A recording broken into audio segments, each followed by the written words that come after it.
ବଙ୍ଗବନ୍ଧୁ ଭାରତରେ ବାସ୍ତୁଶାସ୍ତ୍ରର ପ୍ରଚଳନ ଅତି ପ୍ରାଚୀନ କାଳରୁ ହୋଇଆସିଛି। ତେଣୁ ବିଭିନ୍ନ ଅଞ୍ଚଳରେ ବାସ୍ତୁଶାସ୍ତ୍ରକୁ ନେଇ ଅନେକ ଲୋକବିଶ୍ୱାସ ରହିଛି।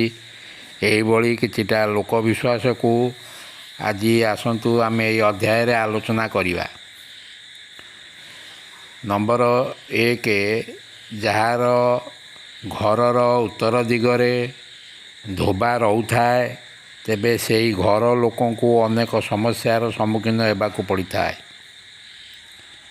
ନମ୍ବର 2ରେ ଆସନ୍ତୁ ଜାଣିବା, ଯାହା ଘରର ପୂର୍ବ ଦିଗରେ ଓସ୍ତ ଗଛ ରହିଥିବ ସେହି ଘରର ଲୋକଙ୍କୁ ଅର୍ଥାଭାବର ଶିକାର ହେବାକୁ ପଡ଼ିଥାଏ।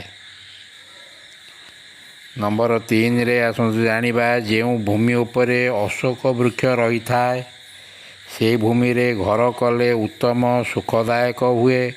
ଅର୍ଥାତ୍ ଘର କରିଥିବା ଜମି ମଧ୍ୟରେ ଅଶୋକ ଗଛ ରହିଲେ ଘର ଲୋକଙ୍କୁ ସୁଖ ପ୍ରାପ୍ତି ହୋଇଥାଏ।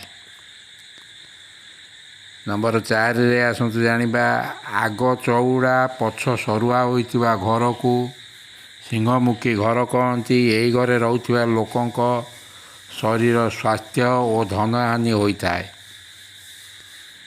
ନମ୍ବର 5ରେ ଆସନ୍ତୁ ଜାଣିବା, ଯେଉଁ ଘରର ଅଗଣାରେ କୂଅ ନଥିବ ବା ଯେଉଁ ଘର ଭିତରକୁ ସୂର୍ଯ୍ୟ ଆଲୋକ ଆସୁନଥିବ ସେହି ଘରେ ରହୁଥିବା ଲୋକ ଦରିଦ୍ର ହୋଇଥାନ୍ତି। ନମ୍ବର 6ରେ ଆସନ୍ତୁ ଜାଣିବା, ଯେଉଁ ବ୍ୟକ୍ତି ଘରେ ବଡ଼ ଚଉଡ଼ା କବାଟ ଲଗାଇଥାଏ ସେଠାରେ ନାନା ପ୍ରକାର ସମସ୍ୟା ଆସିଥାଏ। ନମ୍ବର 7ରେ ଆସନ୍ତୁ ଜାଣିବା, ଯେଉଁ ଘରେ ଈଶାନ କୋଣରେ ପୂଜାଘର ରହିଥିବ, ଆଗ୍ନେୟ କୋଣରେ ଅଗ୍ନି ରହିଥିବ ଅର୍ଥାତ୍ ରୋଷେଇ ଘର ଥିବ, ବାୟୁ କୋଣ ଖୋଲା ରହିଥିବ ସେହି ଘରେ ରହୁଥିବା ଲୋକଙ୍କ ପ୍ରତି ଈଶ୍ୱର କୃପା ଦୃଷ୍ଟି ରହିଥାଏ। ନମ୍ବର 8ରେ ଆସନ୍ତୁ ଜାଣିବା, ଯାହା ଘରେ ଗୋରୁ ରହୁଥିବେ ସେହି ଘରର ଲୋକଙ୍କ ପ୍ରତି ଭଗବାନଙ୍କର କୃପା ଦୃଷ୍ଟି ସର୍ବଦା ରହିଥାଏ। ନମ୍ବର 9ରେ ଆସନ୍ତୁ ଜାଣିବା, ଯେଉଁ ଭୂମିରେ କାହାକୁ ହତ୍ୟା କରାଯାଇଥିବ ସେହି ଜମିକୁ ଶୁଦ୍ଧ କରି ନ ରହିଲେ ବଂଶନାଶ ହୋଇଯାଏ।